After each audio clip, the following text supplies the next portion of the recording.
शेतीच्या बांधावरून जाणारा आता शेत रस्ता यापुढे 12 फुटांचा असणार आहे। महसूल मंत्री चंद्रशेखर बावनकुळे यांनी शेतकऱ्यांसाठी ऐतिहासिक निर्णय घेतलाय।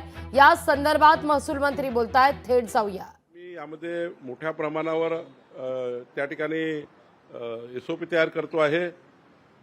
जमाबंदी आयुक्ताकडे एक 10 ते 15 एजन्सीज आम्ही एम्पॅनलमेंट करतो आहे। त्याचे टेक्निकल फायनान्शियल क्वालिफिकेशन आम्ही ठरवतो आहे आणि राज्यातले सर्व पांधन रस्ते, राज्यातले सर्व शिवपांधन रस्ते मोजणी करून शेतकऱ्याला ताब्यात देऊन त्याची 7/12 नोंदणी घेऊन या राज्यातल्या शेतकऱ्याचा माल पावसाळ्यामध्ये मार्केटमध्ये गेला पाहिजे।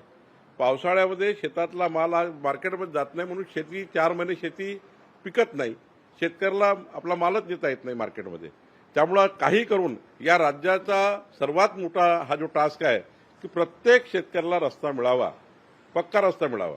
आज डांबरीकरण नाही करता येणार, पण माती मुरमाचा जरी रस्ता आला शेतकऱ्यांना तरी त्यांचं शेतीवर 2 तरी पिके त्यांना घेता येतील अशी योजना आम्ही करतोय। महसूल विभागाच्या माध्यमातून आणखीन काही महत्त्वाचा निर्णय काढलाय की महाराष्ट्रामध्ये जे बांगलादेशी आणि रोहिंग्या आहेत त्यांना बोगस पद्धतीनं शासकीय अधिकाऱ्यांच्या संगनमतानं जन्म प्रमाणपत्र वाटप केले जातात आणि त्या माध्यमातून मग पुढे ते लिगली महाराष्ट्राचे नागरिक होतात, ते सुखसुविधा घेतात। त्याबद्दल सुद्धा काही कारवाई झाली असं कळतंय।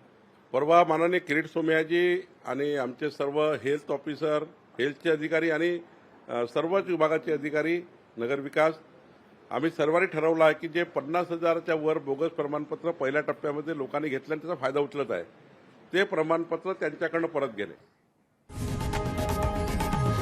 लोकशाही मराठी ऐका, पहा, जागरूक रहा।